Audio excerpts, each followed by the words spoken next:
구독과 좋아요, 매너 있는 댓글 부탁합니다. 도전하시겠습니까? 세계 혐오 음식들. 사람에게 중요한 의식주, 그 중에서도 식은 즐거움으로도 삼을 수 있는 중요한 본능 중에 하나입니다. 시각적으로도 먹음직스러우며 실제로 맛있는 음식의 수도 셀 수 없이 많은데요. 이 음식들 중에도 전통 음식이거나 그 지역만의 독특한 문화인데도 보기엔 조금 혐오스러운 음식들이 있습니다. 각 매체에서도 소개된 이 세계 혐오 음식에는 어떤 것들이 있나 한번 알아볼까요? 먼저 마유주입니다. 앞말의 젖을 발효시킨 몽골 유목민족의 대표적인 음식인데요. 막걸리와 맛은 비슷하지만 약간 신맛이 감도는 술입니다.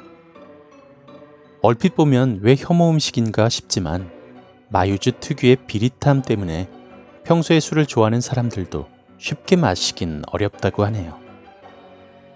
다음은 취두부입니다. 두부를 소금에 절인 후 삭혀 먹는 발효 음식으로 중국의 음식 중 하나입니다. 청나라의 왕치화라는 사람이 만든 요리로 여름에 팔고 남은 두부가 상해 버리는 것을 아깝게 여겼던 그는 상한 두부를 재활용할 방법을 고민하다 취두부를 개발했다고 하네요. 특히 미식가로 유명한 서태후가 매우 좋아했던 음식이며 황제의 식단에까지 올랐다고 합니다. 하지만 시각적으로도 아무리 봐도 썩은 듯한 이 푸른색에 하물며 취두부에서 풍겨져 나오는 악취와 흐물거리는 식감으로 인해서 먹기가 좀 힘들다고 합니다. 다음은 번데기입니다.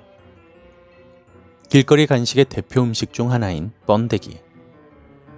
누에나방 애벌레의 번데기로 독특한 식감을 가지고 있으며 혈액순환에도 좋고 당뇨에도 좋은 건강식이라고 합니다. 우리에겐 건강식이지만 외국인들은 이 번데기를 보고선 기겁을 한다고 하는데요. 물론 모양도 모양이지만 냄새도 그렇고 번데기를 한번 씹었을 때 터져나오는 그 액체에서 혐오스러움을 느낀다고 합니다. 다음은 하칼입니다. 아이슬란드의 전통 음식으로 상어고기를 발효시킨 것인데요. 우리나라의 홍어와 비슷하게 암모나이트 냄새로 인해서 좀 먹기가 힘들다고 하네요. 그리고 뱀술인데요. 이 뱀술은 한국에도 있죠.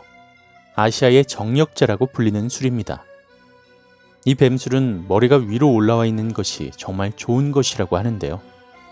살아있는 뱀을 넣었다는 증거가 이 모습을 띈 것이라고 합니다. 가끔 가다가 머리가 아래로 처져 있는 것이 있는데 이는 죽은 뱀을 넣은 것이니 주의해야 한다고 말합니다.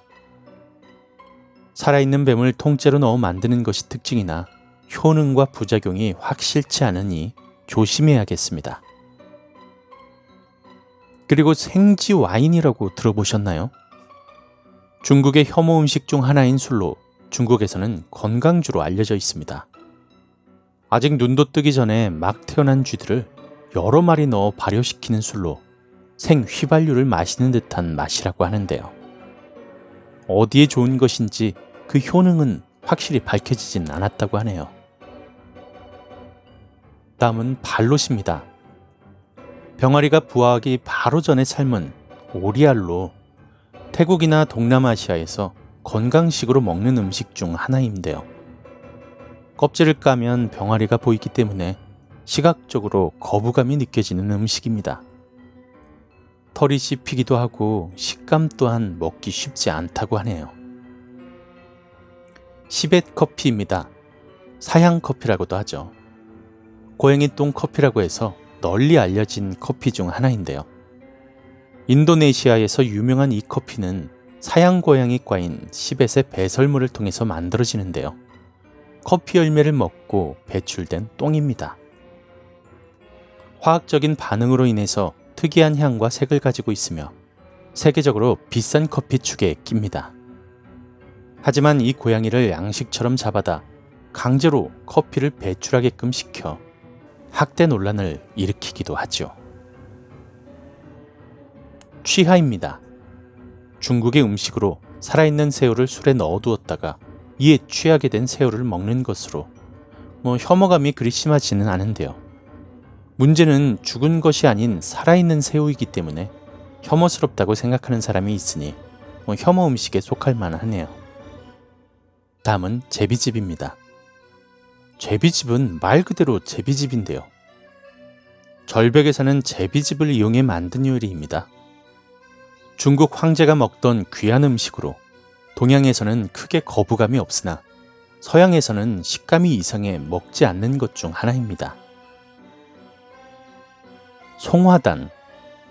오리알을 석회와 소금, 왕겨 등에 섞은 곳에 넣고 2개월에서 3개월 동안 숙성을 시키는 것으로 흰자가 검게 변하며 눈꽃 모양이 피는 모습을 하고 있습니다. 젤리처럼 말캉한 식감도 들고 일반 계란보다 콜레스테롤 함량이 25% 낮아 건강식으로 손꼽히고 있다고 하는데요. 하지만 그 맛과 식감, 그리고 그 냄새가 너무 특이해서 거부감이 드는 음식 중 하나라고 합니다. 카스마르주. 카스마르주는 그냥 썩은 치즈라고 보시면 됩니다. 또한 구더기 치즈라고도 불리우는데요. 치즈에 일부러 구더기를 넣어 부화를 시키고 이 구더기들이 치즈를 먹고 배설을 하면서 생기는 치즈의 눈물이라 불리는 분해 물질을 남기게 되는데요. 이에 치즈가 숙성이 되는 것입니다. 그리고 구더기가 있는 채로 치즈를 먹으니 말 다 한 거겠죠? 양머리 요리. 노르웨이의 음식으로 양머리를 아무런 양념 없이 그대로 요리하는데요. 훈제하기도 하고 삶기도 하는 음식입니다. 우리나라에서는 소머리나 돼지머리 등을 심심치 않게 볼 수 있고 머릿고기가 있으니 별 거부감을 느끼지 못할 수도 있으나 서양에서는 말도 안 된다며 고개를 절레절레 흔드는 요리 중 하나라고 합니다. 수르스트레밍. 북부 스웨덴의 진미이자 많은 호불호가 갈리는 음식 수르스트레밍은 보통 통조림으로 많이 먹기도 합니다. 청어로 만드는데 이게 왜 혐오 음식일까요? 생긴 것은 문제 없어 보이지만 이 냄새가 멀리에서도 나는 악취의 대명사라고 하네요. 청어를 상온에서 2달간 발효시켜 만드는데 보통 빵과 함께 먹거나 다른 음식에 곁들여 먹는 음식이라고 합니다. 물론 튀기거나 구워서 먹기도 하지만 그 냄새는 정말 어쩔 수가 없어서 현지인마저도 호불호가 갈리는 음식이라고 합니다. 다음은 참치 눈알입니다. 일본에선 귀한 음식 중 하나로 몸에 좋은 음식이라고 여깁니다. 보통은 술에 담가주는 눈물주를 마시거나 눈알 속의 진액을 뽑아 먹기도 합니다. 꾸이입니다. 페루의 음식으로 쥐과 동물이라고 불리우는 꾸이는 크기 또한 엄청난데 손질을 하고 요리를 해서 먹는 독특한 음식 중 하나입니다. 마지막으로 원숭이 골입니다. 중국의 혐오 음식 중 하나로 원숭이의 뇌입니다. 잔인한 음식 중 하나이기도 한데요. 테이블 가운데에 상자가 있는데 거기에 원숭이의 머리만 내놓고 뇌를 꺼내는데 이때 원숭이가 살아있는 경우도 있다고 하네요. 보통은 요리를 해서 먹기도 하지만 일부 어르신들은 생것을 숟가락으로 퍼먹는다고도 하니까 확실히 이 아시아 쪽에 좀 보기 불편한 음식들이 많네요. 하지만 독특하고 흥미로운 음식일 뿐 선조들의 지혜가 담긴 음식이면서도 각 문화로서 존중받아야 하기에 무턱대고 욕하는 것은 삼가야겠죠.